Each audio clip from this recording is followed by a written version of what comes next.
There are a few things that we can count on in the running shoe world, and one of them is that the 1080 line from New Balance is going to be one of, if not the squishiest shoe on the market, and that continues with the 14th version. Meet the New Balance Fresh Foam X 1080V 14. What's up everyone, I'm Eric McIntyre, aka Rad Dad Bod, and you're watching Rad Dad Bod TV, where we review running shoes. Now today I'm going to be breaking down the update to the 1080 series with the New Balance 1080V 14, as well as just doing a full review breaking down this shoe and how much I enjoyed it across around 50-ish miles. Now if it's your first time watching one of my videos, you may notice some timestamps below, so feel free to click around and jump to whatever part of the review that you're looking for in particular, but if you do so, I would sure appreciate it if you came back and watched the full video when you get a second, and go ahead and leave a comment or a like. Let me know what I can be doing better as a reviewer for each and every one of you. Now let's kick off this review just with some disclaimers and disclosures, which are that New Balance sent me this shoe for the purpose of review, but I am not paid, nor do they give me any talk track, ask me to make any specific content. No one gets to watch the videos beforehand. All thoughts are entirely my own. With that out of the way, let's break down the intended use of the shoe. Now the 1080 series is kind of an interesting shoe to me, to be honest, because for the most part, it's a standard daily trainer, but a lot of the stack could also be considered like a max cushion shoe. The only reason why I don't definitively call this shoe a max cushion shoe is because they have the New Balance More, which is going to be a higher stack version of the shoe for the most part. So we're going to consider this a daily trainer or standard daily trainer with a lot of cushion underfoot, and that's how we're going to be evaluating it throughout the review. Now the shoe comes in at $165, which is fairly expensive for this category in my opinion. Not quite as expensive for more of a max cushion shoe, but just kind of a high level comparison. If you look at this shoe similar to like the Hoka Clifton, the Hoka Clifton comes in at $145, at least in the Clifton 9, so we'll see where the 10 comes in. Now full specs though, the shoe comes in at 9.9 ounces and 280 grams, so it is a heavier overall shoe, but that is pretty standard for this category, so I wouldn't knock it there. As far as the stack, we've got 39 in the heel, 32 in the forefoot for a 6mm heel to toe drop. Now I've gone over a little bit of the comparison with the V13 in one of my weekly vlogs, but if you didn't get a chance to watch that, that is a slightly heavier and slightly higher stack than the predecessor. So the 13 was 37 and 31 in the forefoot for a 6mm drop, so the drop stays the same, but about 2 more millimeters in the foam.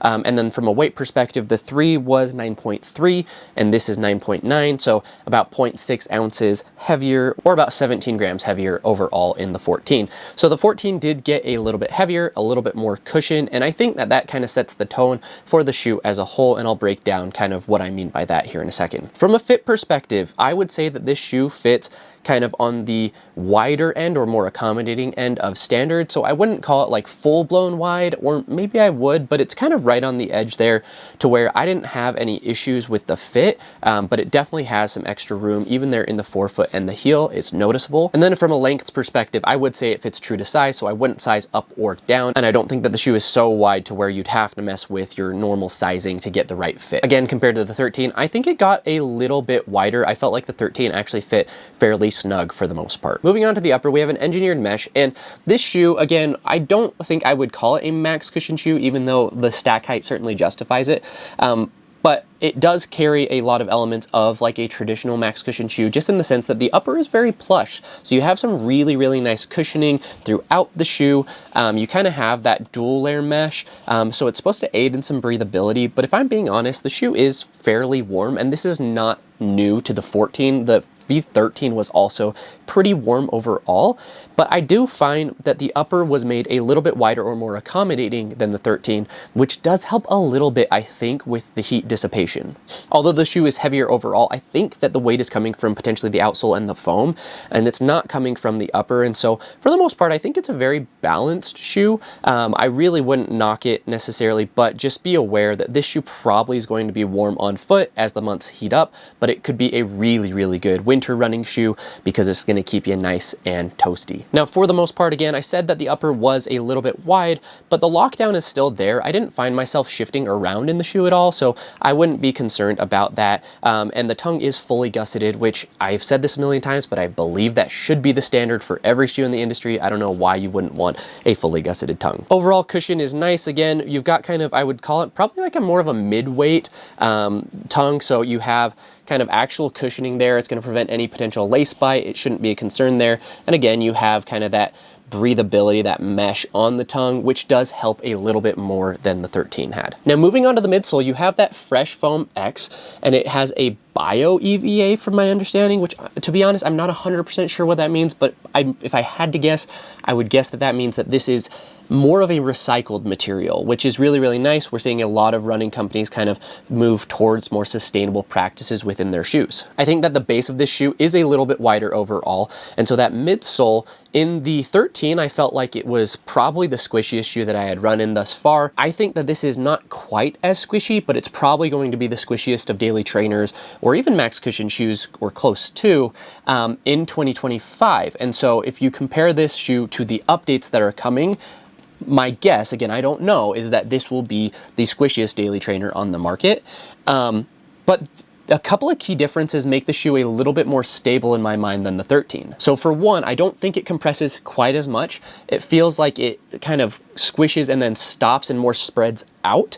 Because of that wider base, it's a little bit more stable and it's a little bit less bouncy overall. Actually, it feels like the energy kind of spreads out and dissipates as opposed to rebounds in the shoe. As such, I do think the shoe is a little bit less versatile than its predecessor, but I don't think many people were really using the 13 as a versatile shoe, to be honest. So while it's cool that the 13 had that versatility, if you're not really needing the versatility because the primary use of the shoe is more of like a standard daily trainer and easy day shoe, and the only place it really is going to shine extra is in your strides, then it's not the most necessary thing. So I think that the foam does its job. I think that this is not a versatile shoe. I think it's going to be great for easy days, recovery days, long runs, and that's about it.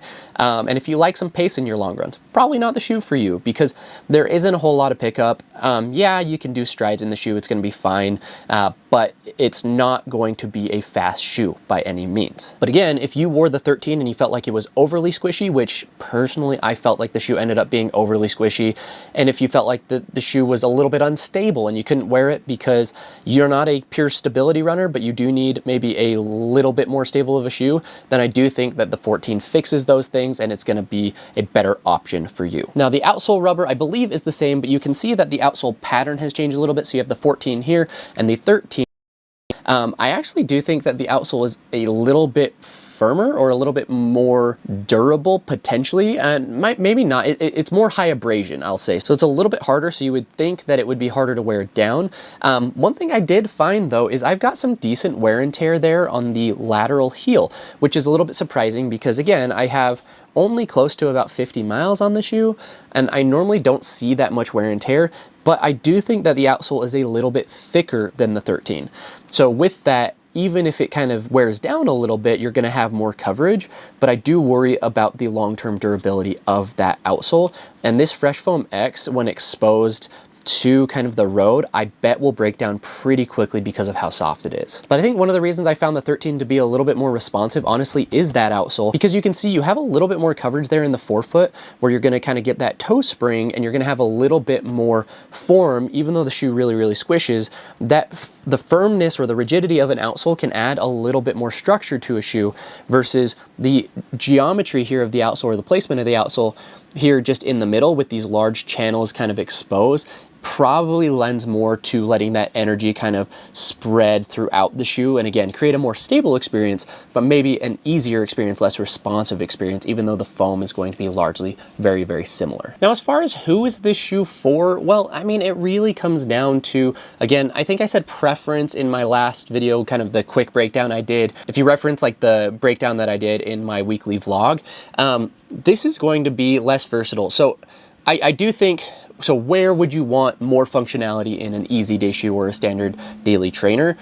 If your rotation is smaller, right? So I think most people who watch my reviews are people who have large shoe rotations. Otherwise, you're probably not watching running shoe reviews. That being said, if you were attracted to the title of, hey, which should you buy, the 13 or the 14, then maybe you are here to find one shoe to fit your entire rotation, in which case I do think the 13 will probably be better because if your pace windows aren't big, right? Like if you don't have a lot of variation in your pace between like your speed days versus your easy days, then the versatility of a shoe like the 13 might be really, really nice because you can use it for a little bit of everything and you don't need quite as much responsiveness or variation, again, in that pace. If you are someone who has a pretty robust shoe rotation and you want something that's just going to be able to kind of encourage easy running, right? I'm someone who will speed up on my easy runs. I like to finish faster than I start on my easy runs, and just kind of almost treat them like miniature progression runs, obviously with smaller pace windows. Well, in that case, I might want something a little bit more responsive, but if I'm on a day where I'm really beat up and I want to kind of force myself to go easy, then the 1080 V14 is probably a better choice because it really is kind of a nice, cushy, stable, easy option where maybe the bounce of the 13 would encourage me to speed up a little bit too much. So that's where, like, if you're a 1 shoe or 2 shoe rotation person, the 13 might make sense. If you like a slightly squishier foam, something that's maybe a little bit more responsive, the 13 might make sense. But if you're someone who wants a true kind of easy cruiser, something that's not quite as bouncy overall, something that is going to be just really, really steady for your easy runs, the 14 makes sense for the most part. And I think in this category of like daily use, easy running, recovery running, the 14 is better suited for that category overall. So I think it's kind of worth the upgrade, but again, it comes down to preference and it comes down to the person wearing the shoe. Now, final thoughts on the V14.